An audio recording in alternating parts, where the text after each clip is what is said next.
Hello everyone and welcome back. We are finally getting closer to interesting pages of DaVinci Resolve, and by interesting I mean edit page, fusion and color. I consider them interesting and the rest is not so much. And today what we have is a cut page. It's the first page that is going to be opened once you open DaVinci Resolve. For some reason, because I always thought that media page would be open first, but no, that is cut page. And this is going to be a long video, so grab a cup of coffee or tea or whatever you're interested in. I've got my cup of coffee in here already.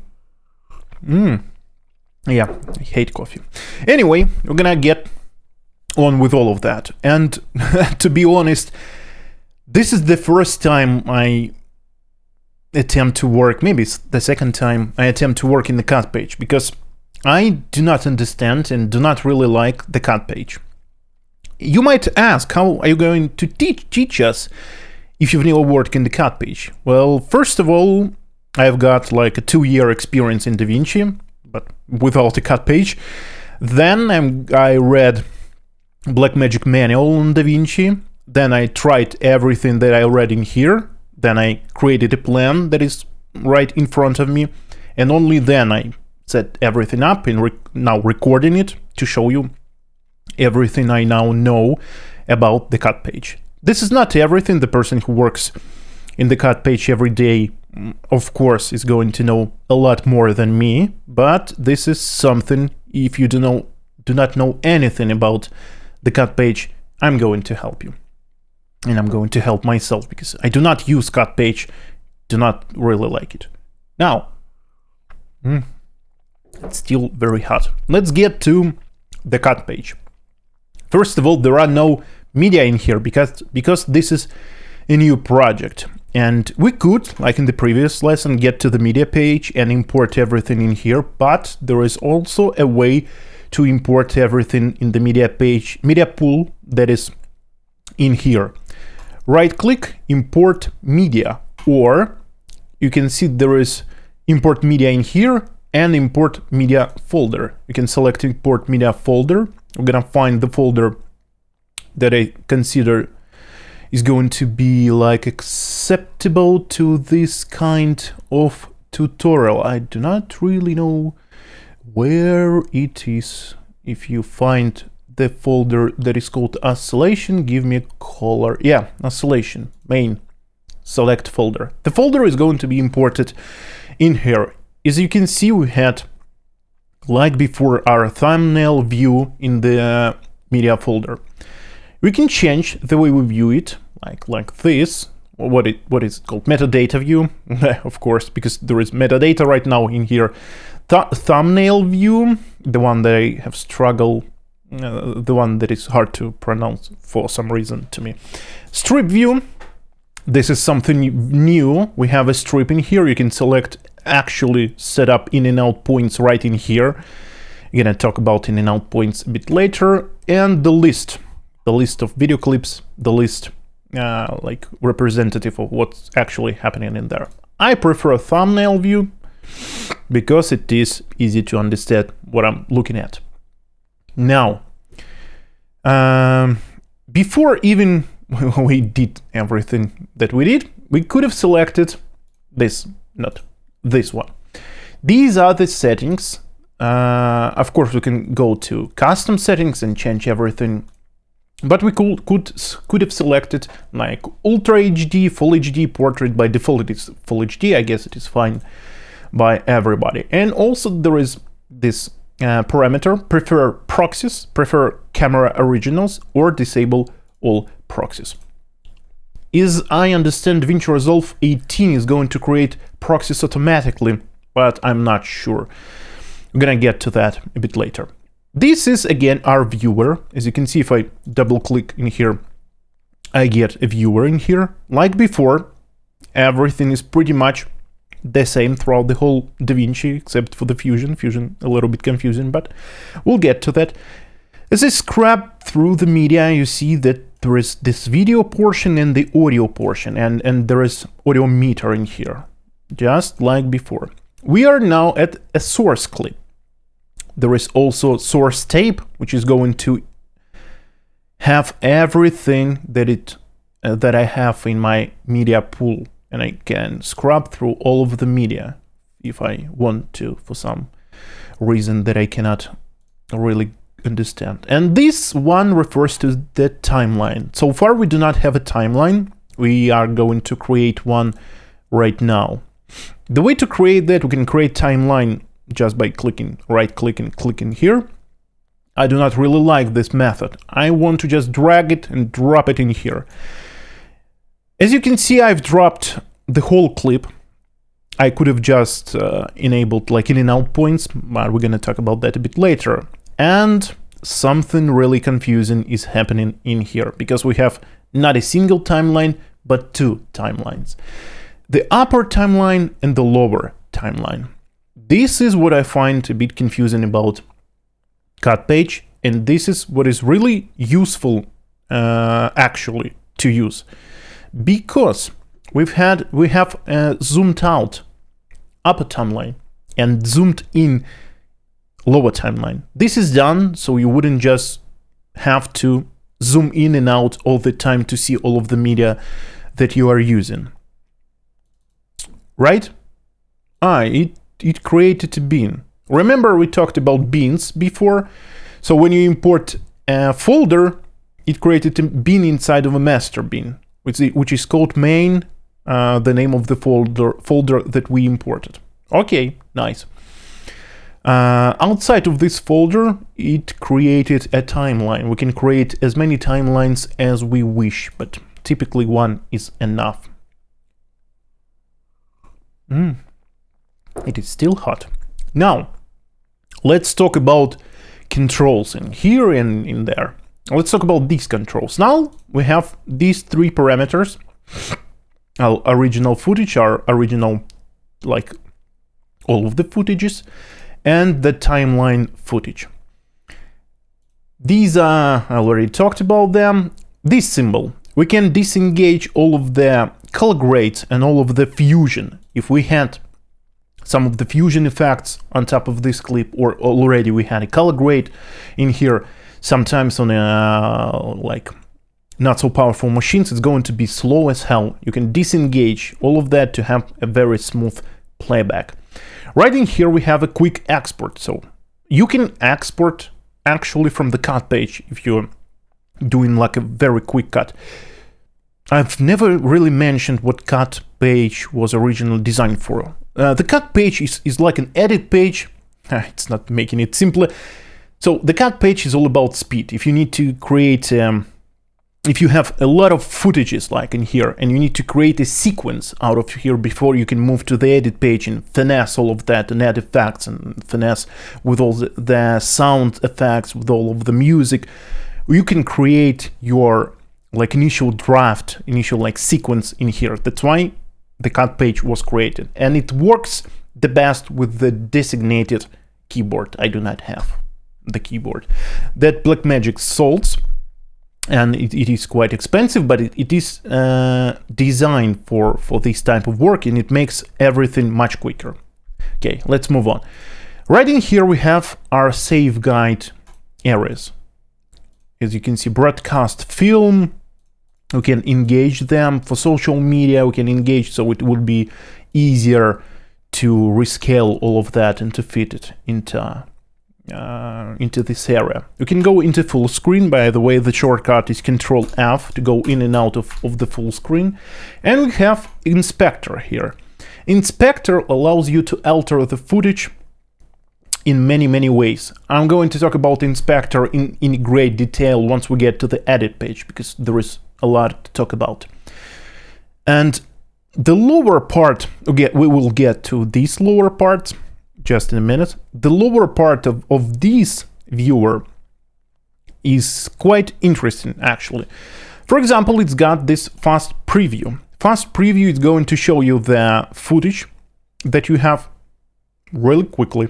For example, we can go to this original source tape, and we can press source fast preview. And the longer the clip, the quicker it is going to play in here, and the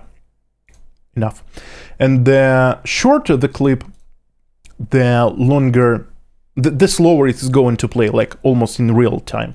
A really cool feature if you need to scrub through a lot of footages in a very short amount of time. Now, tools. In here, you can do many things with your footage. For example, you can transform it the way you want. Yeah, undo, Control Z or Z. Again, if you can add in. You can, what is it? You can crop. You can introduce a dynamic zoom in here. If you enable your dynamic zoom and then you can press play, it is going to introduce a dynamic zoom, like a fake motion, which is kind of nice, and sometimes I use it. Now, this is the way it is going to be like composite. Normal, color burn, add, opacity change. You can mess with all of that. This is the speed of the clip. This is stabilization. You can stabilize using three methods. We're going to talk about stabilization later when we get to edit page, because this is where I would typically do stabilization. This is lens correction. It's going to analyze your lens and to correct it. This is color. You can actually enable auto color, which I do not recommend because we have a dedicated color page and auto color is not going to do a good job. But maybe your footage is really dark and you need to just brighten it up in here to see what you are doing. Then you maybe use auto color, but I do not really know why. And audio, basically the volume of the audio. Now we can hide that. We have this jog wheel as before to make like really precise movement throughout our footage. All of the controls in here as before, marking in and out points, and we can resize timeline. Well, okay, we can resize timeline, but actually we can do it in here, like do it like this. But okay, now we are done with the controls, and when you open your original image, yeah, I just double clicked on the video and we have original. We can set in and out points because we do not need like 20 minutes of our take. We just need the take that was successful or the part of the footage that was successful. So we're gonna find this moment and we're gonna press I for in point, or you can press where in and out points. Doesn't matter. You can press I to mark in point. Now you can drag it, and here we got out point, for example. You can press O to mark out point. And now you can finesse those points. Dragging these controls, it's going to show you the number of frames. Right. You can finesse where do you really wish to have this in point. And by dragging this, you can finesse where do you really want the out point. And once you are done, you can drag it and drop it in here. The way it's from our in point to our out point. As you can see, we cannot zoom in and out in here. You can do it in edit page, but this page has been created to make it this portion big, this portion small, and that's it. As you can see, it moves a little bit like in a strange, really way, because the cut page organized in such a way that the playhead is locked in the lower timeline, which is weird because this is the only page where this really happens. You can change it to like about these controls. You can change it to free playhead, and then footage will be static and playhead will be free. But because this is like a default setting and most of the people who are working in the cut page, they're using this view, we are going to stick to it, but I find it really strange. It's not comfortable and it takes a lot of time. Not a lot, but it takes some time to get used to it. This is really not comfortable. But the upper timeline behaves like normal. You can move the playhead and the lower timeline moves with this playhead, which is kind of nice. Now about how you can drag and drop the footage on the timeline. You can just find the footage that you want. If you do not want to set in and out points, you can just drag it from the media pool and then cut it in here the way you want it to. If you, for example, you can drag it here and you can drop it on top of this footage. It means that the footage that is on top is going to be played and the footage that is below will be concealed. We're not gonna see it. But if you try to drop a third footage, you can see it's kind of wonky. It doesn't want to get in there. And that's why we have a second timeline. You can drop it in here. It is much more convenient to drop several footages in here compared to the lower timeline. For dragging and dropping, if you do not want to drag and drop and you want a certain specific way, we have all of the controls in here. And I'm gonna show you how they work. This is going to be a really long freaking tutorial, but we have all the time in the world, probably, maybe. Now, we have selected certain footage and we have Smart Insert. Once you click it, what did it do? It inserted, oh, we should have selected something that is shorter. It inserted our clip between our previous clips. If you zoom out, if you just leave the playhead in here and you click Smart, we can choose something that is shorter, like this. Yeah, you just click it, click Smart Insert, and it's going to insert in between, right? Control Z or Z. Now we have append. It is going to add the footage to the end of our timeline, which is like the logic way to work. You just add to the end of the footages and add, and you end up with like the sequence that you need. Also, you have ripple override. If you click it in here, it's going to override the footage that was selected or the playhead was off. This is called an ripple override. Now close up. I had no idea that DaVinci Resolve had this feature, and it's not really useful to me. I'm gonna show you. For example, we have our character in here, right? And we want to add a close-up in here. We're gonna click this button. The DaVinci is going to zoom in 150%, find the face using AI, refine, like make the frame the most like logical way. It's not going to put it to the left or to the right. It's going to put it dead in the center, right? Right. And it's going to create a close-up. But to make it look good, because it is zoomed in even like 150%, that's kind of a lot. You need to have 8K footage if you're planning on exporting your project in 4K, and you need to have 4K footage if you're planning on exporting in 1080p. That's what Blackmagic recommends. That's why I'm not going to use it like almost never. Okay, we can move it out of the way, and we have a couple of things more. Place on top. Cool feature. It's going to just put this footage on top of the previous one of the selected playhead. Playhead is in here. Place on top. It's going to put it on top. Nice. And we have something in here that is called just a minute. Source override. I cannot remember the names of these controls, so bear with me. Source override. If you click it, nothing happens. Why?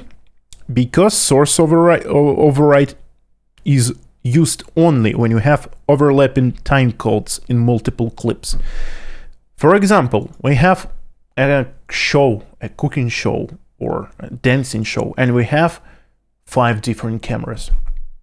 If we synced them together before, when you click source override, it's going to insert in here the sequence from a different camera. It is really cool thing to do.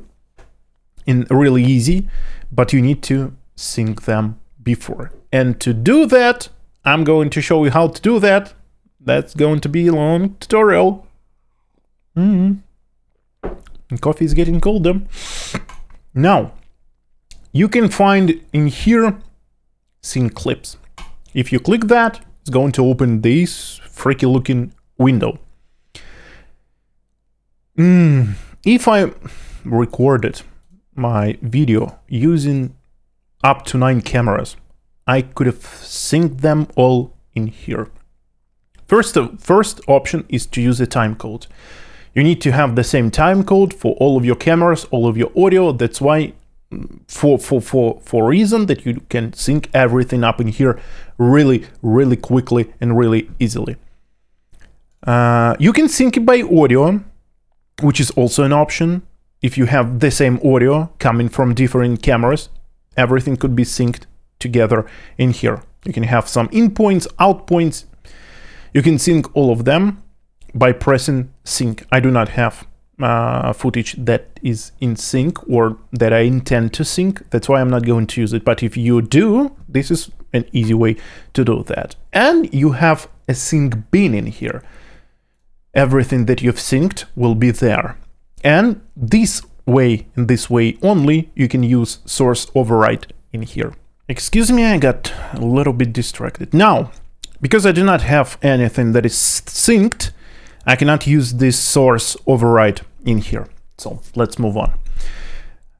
If you want to import on the timeline only video component or only audio part, you can use these tools, video only or audio only. This way, if you drag something from here, for example, audio only, I drag it from here and I have only audio source. By the way, if you try to put audio in here, it's again a little bit wonky. You can put it in here. And this way, thank you very much for not working. Yeah, now it is in here, only audio. Don't forget to disengage it when you try to import video and audio together. Now, there are ways to import footage without using this, but with having a similar effect. I already showed you that to put anything on top, you just drag it and drop it in here. But if you want to put it in between clips, you can just hover over a seam between two clips. And it's going to show you that it will put a clip between them. You can also overwrite a clip. For example, if I drag it and drop it in here, the first clip was deleted and this clip is now in its place. But if I do not want to delete a clip, but I want to just put it on top of it and have one more, you'll see it's easier to show than to explain this nonsense. You drag it and drop and hover and wait. Now it shows you that you can put this clip in here, and you have this part, you have this clip, and you have this part. Yeah, that's why you can use it. So you do not really need to use these buttons. You can just drag and drop everything that you want. And there is also a very interesting tool in here that I, again, didn't have any idea that it existed in DaVinci, but it's called a boring detector. Click on it, and it's going to show you that it will consider boring clips that are longer than 61 seconds. They're going to be boring. And clips that are shorter than 3 frames are going to consider jump cuts. What the hell is it? If you click Analyze, nothing's changed, right? But if I had any clip that would be longer than 61 seconds and shorter than 3 frames, it will show me those clips. This way you can find, and it's going to continue doing that. I engaged it, and it's going to continue analyze. For example, I will make a cut that is going to be like a frame in here, and it's supposed to highlight. It's not doing that. I don't know why, but it's supposed to highlight me this clip and show me that this clip is too short, right? It's going to continue doing that. You can click to disengage it. Now, if you want your clips to, there is also this feature. You can see we cannot create a gap between clips because cut page is designed to, this is the track number 1. You cannot have any like blank spaces between clips. It's going to eliminate them. You can have some blank spaces between clips on the second shelf, right? But you cannot introduce any to the first one. This is an interesting feature. And now you can create an additional track, just right click, add track, but you can just drag any media and it's going to be created automatically. Now this is snapping. It is enabled by default. What is it? For example, as you can see, I move my playhead, but actually I'm moving my timeline. And once I get close to this cut, to this seam, it's going to snap to it. And everything the same way is going to be with any video clip that is going to be moved in here. For example, I'm moving this clip and it's going to snap like to the cut between two clips. If you do not want to do that, you want to fine-tune your position of your clip, you can press N or click in here, N, and snapping will be disabled, and you can make really fine adjustments. Just don't forget to enable this later, because this is a very useful thing. And sometimes I forget that I disabled it in edit page, and then I'm trying to put something, and it's not easy to do without snapping. Audio trim, not really that interesting. Add track, you can just click here to add a track. And now markers. Markers are used for something that you want to change later, or some interesting part that you are certain you're gonna insert something in here. Just click, like in here, or you just click M for marker. And you can move and make many markers, and you can actually move between them. Press Shift and use up or down arrow. I cannot talk today either. What is wrong with my either brain or my mouth? I have no idea. Maybe I have a brain damage. But you can move between those markers using up and down arrows and Shift. You can also change the information, double click that is contained in here, and also the color. You can change the color. Now it is red. Select backspace to delete it. Right. You can also change disable clips. For example, I do not need to see this clip. I press D or right click, enable, disengage it. But I'm going to hear the audio from this clip. You need to press mute in order to just not see, not hear this thing. Right? Clip attributes, everything like we talked before. Clip duration, find a media pool. You can change clip color to like yellow if this is an important thing to you, or you just like bright colors. It's up to you. And there is also a feature in here which I wanted to talk in the edit page, but I'm going to talk about it in here. It's called optimized media. If you're working with, for example, these are the raw files that Blackmagic Pocket 6K Pro produced. They are in 6K, they're 12-bit, and they're raw. To work with them, not every PC is going to be able to do that. And there is a way around it. For example, I was working on my laptop, and it was a freaking nightmare even to work with a 4K footage that were not raw. It would be a total disaster to work with raw footage. So there is a way around it. You can select everything or just the clips that you want, and you can right-click and generate optimized media. It is going to create a copy of this video clip and put it somewhere on your hard drive. Where would you put it? It's going to put it, you can specify in your settings or preferences, look through those, and it's going to have a folder for your optimized media. Now, It's going to make it much easier for your computer to work with those files. But do not forget that before deliver, before export, you need to make one adjustment. In the playback, you have use optimized media if available. If you remove this tick, remove this, then it's going to use the original files. So you can enable it. You use your optimized media that is going to be much easier on your machine and much quicker to work with. And then right before export, you can uncheck it and it's going to export your final project using your original media, which is what you really want. Now, about some things that I forgot to mention.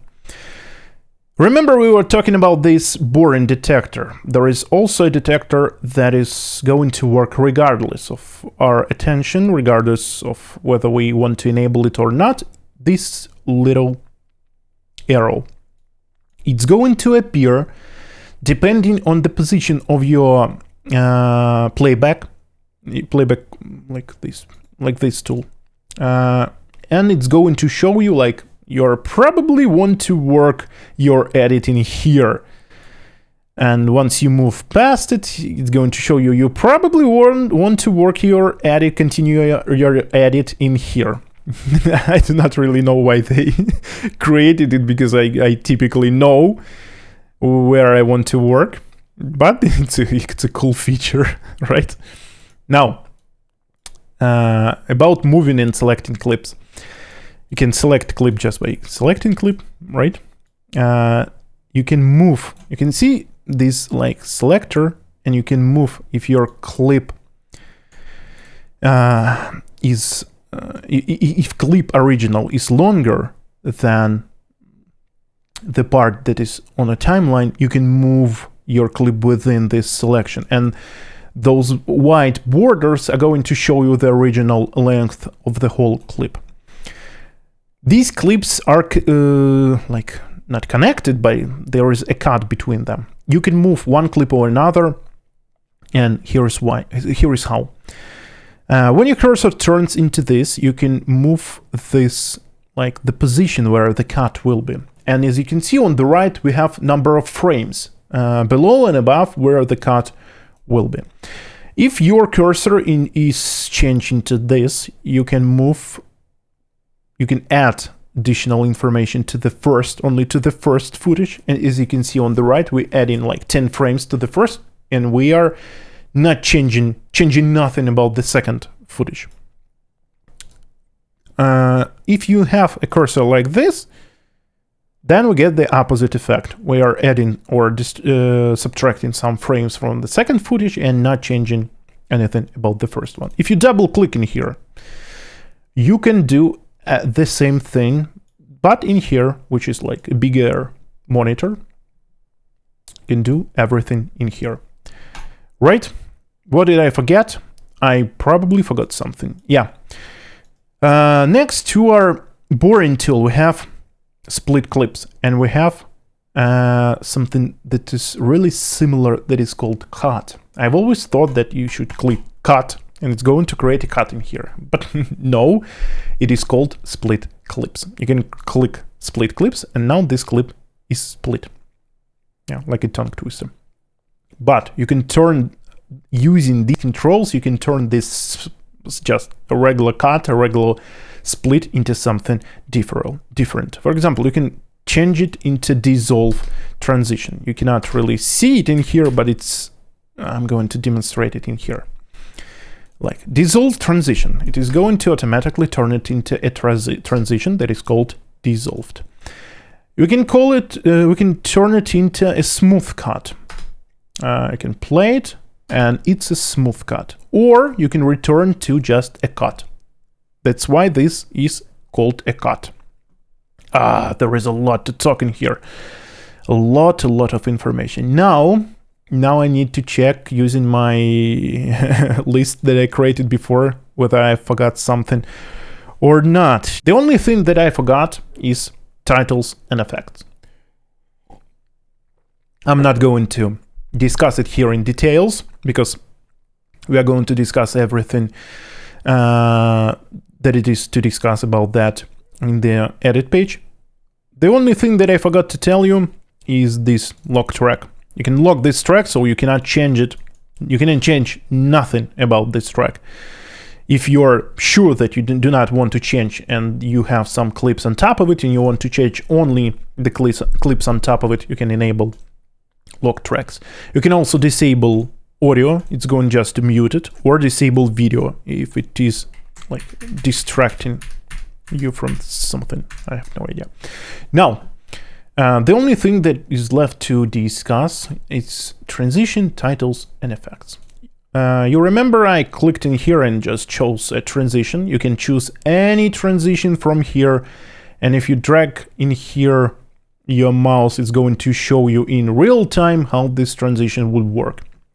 But about transitions, also we've got audio transition and favorite. As you can see, I do not have any favorite transitions.